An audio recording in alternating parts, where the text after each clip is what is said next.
Alright guys, here's a battle with Septimus Prime, just kidding, normal Septimus, from my Twitch stream, and we battled once before. I think he took it pretty convincingly, so I want a bit of revenge and things. Plus I was having a pretty bad, battling stream that day, so I decided to bring my A game. Let's do it, Septimus.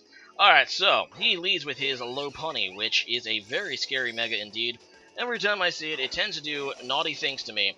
And I lead with Raikou, which is fast, but probably not fast enough to outspeed Lopunny, so I switch out into my Bronzong, because I kind of expected him to go for the fake out, since most Lopunny is actually carried, but this one has Substitute, which is not good for me, and as soon as I saw the Substitute, I'm like, crap. This thing is going to do some huge damage to me early on here. So he does go for the high jump kick, and I decide to go for the Trick Room, because Lopunny obviously is one of the fastest things alive, so pretty much my entire team is slower than it, and if he takes out Bronzong, I at the very least want something else to go ahead and take care of it. Either way, so Bronzong is about half dead. I go into Gyarados. The Intimidate does not work thanks to his own sub. To his sub. And I still resist the high jump kick, though, which is still pretty good.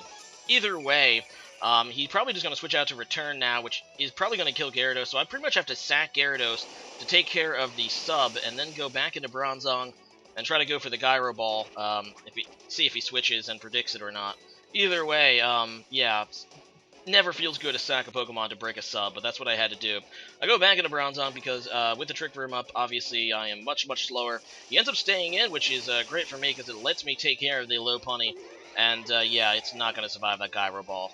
Sorry. Either way, he goes out into Vaporeon, and I set up Stealth Rocks as he goes for the Scald, and as usual, because, you know, it's not me using the Scald, it's my opponent, so he's going to get the burn that he desperately needs. It, of course, does not quite kill Bronzong due to Bronzong being fairly bulky, but after the burn, it does, which really kind of sucks, because if you've been watching my battles, you know that that is my normal gem Explosion Bronzong, and I could have gotten that off as well, maybe. Oh well. Anyway, so the Trick Room wears off as I go out into Raikou, which is a benefit to me because Raikou is a very fast Pokemon. He goes out into his Metagross as I, yeah, just go for the Thunderbolt, and looking at that damage, it's a 2-hit KO, which is golden.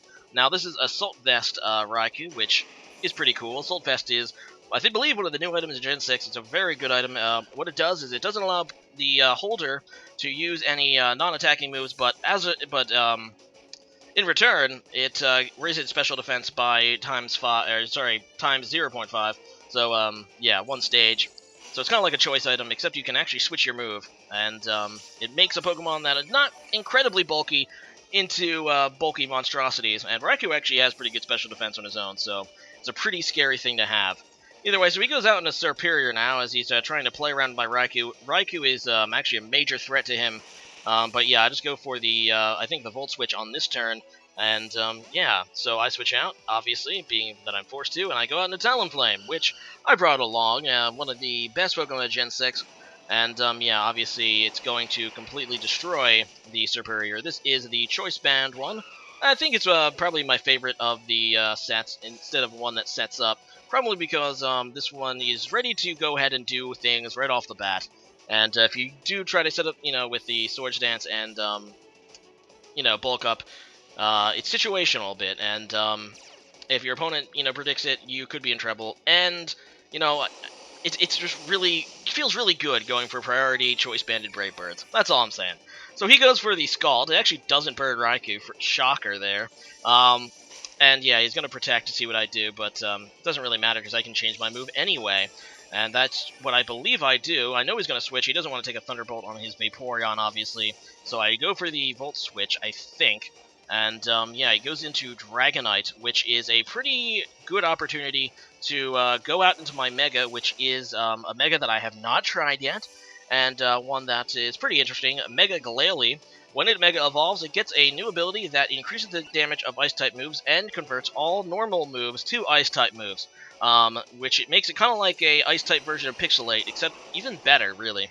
Anyway, I do have the Ice Shard on this guy, so I'm just going to go for that, and it's going to completely destroy this Dragonite, being that it's half dead and X4 weak to it, so yeah, this is a fun little Glalie set, and Mega Glalie is actually one of the Megas I think doesn't look horrible. I actually kind of like the way it looks.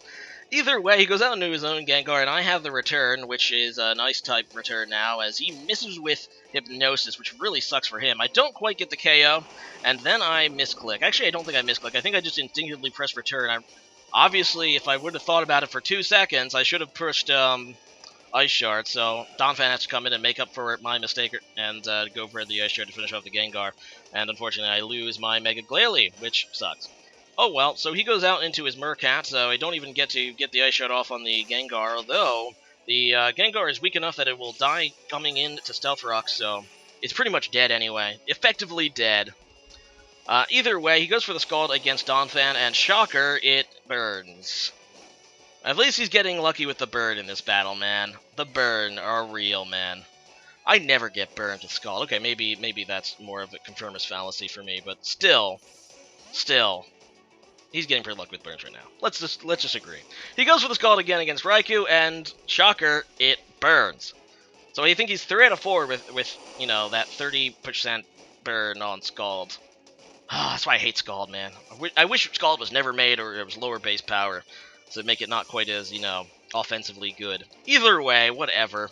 He's going to protect, as I go for the... And I'm just going to rant about that a little longer. Did water types really need a burning move? Water types were good in every generation, basically. Bulky waters were always good. Why did they need to buff them even more with freaking Scald? Okay, ran over. I kill the Vaporeon as he goes out into Gengar, which just dies, and I believe that was his last Pokemon, so...